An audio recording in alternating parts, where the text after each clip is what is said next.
રાજકોટ શહેરના ખૂણે ખૂણે જ્યાં માનવ પહોંચ અશક્ય છે કે મુશ્કેલ છે ત્યાં હવે રાજકોટ મનપાની ડ્રોન બ્રિગેડ પહોંચશે। લગભગ 162 ચોરસ કિલોમીટરના વિશાળ વિસ્તારમાં એઆઈ ટેકનોલોજી દ્વારા મચ્છરોના ઉત્પત્તિ સ્થાનોનું મેપિંગ કરવામાં આવ્યું છે। પછી ભલે તે બંધ પડી ગયેલી કન્સ્ટ્રક્શન સાઇટ્સ હોય, ઊંચી ઇમારતોની અગાસી પર ભરાયેલું પાણી હોય કે આજી નદી અને ખુલ્લા પ્લોટ્સની ગાંડીવેલ, આ તમામ જગ્યાઓની એઆઈ ડ્રોનથી સ્કેન કરીને ત્યાં સીધો પોરાનાશક દવાનો છંટકાવ કરવામાં આવી રહ્યો છે। પરંપરાગત રીતે ફોગિંગ અને સર્વે કરવા કરતાં ડ્રોન ટેકનોલોજી સમયની બચત કરે છે અને ચોક્કસ લોકેશન લાવવા ટાર્ગેટ કરે છે।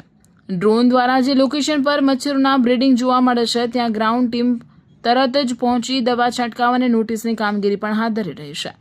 આરએમસીનો દાવો છે કે આ આધુનિક અભિયાનથી શહેરમાં વાહકજન્ય રોગચાળા પર મોટા પાયે લગામ કસી શકાશે।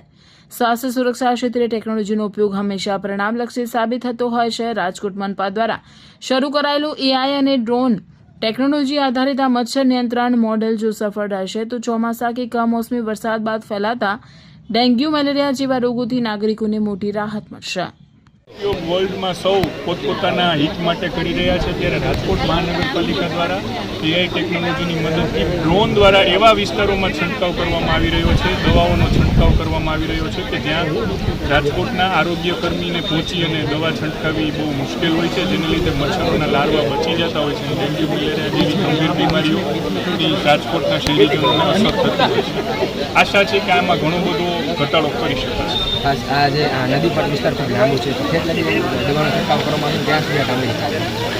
આ કામગીરી તો આખું વર્ષ જ્યારે જરૂર પડે ત્યારે ડ્રોનની આ જે ટેકનોલોજી છે એ કંપનીને કોર્પોરેશન દ્વારા મંજૂરી આપવામાં આવી છે, કામ એટલે આખું વર્ષ આ કામગીરી ચાલુ છે। ક્યાંય પણ જ્યાં માણસ નથી જઈ શકતો ત્યાં કઈ રીતે ફાઇન્ડ કરવું, તો આ ડ્રોન થકી એવી જગ્યાઓ ઉપર પણ જઈ શકાશે, ઇઝીલી જઈ શકાશે। ત્રીજું, આનાથી મેપિંગ પણ થશે અને એક્ઝેક્ટ એ સ્પેસ ઉપર જ અમે એને કામગીરી કરીશું। એટલે આ પ્રકારે બહુ ઇફેક્ટિવ કામગીરી આના થકી થવાની છે। અમારી રૂટીન તમામ પ્રકારની કામગીરી ચાલુ રહે છે।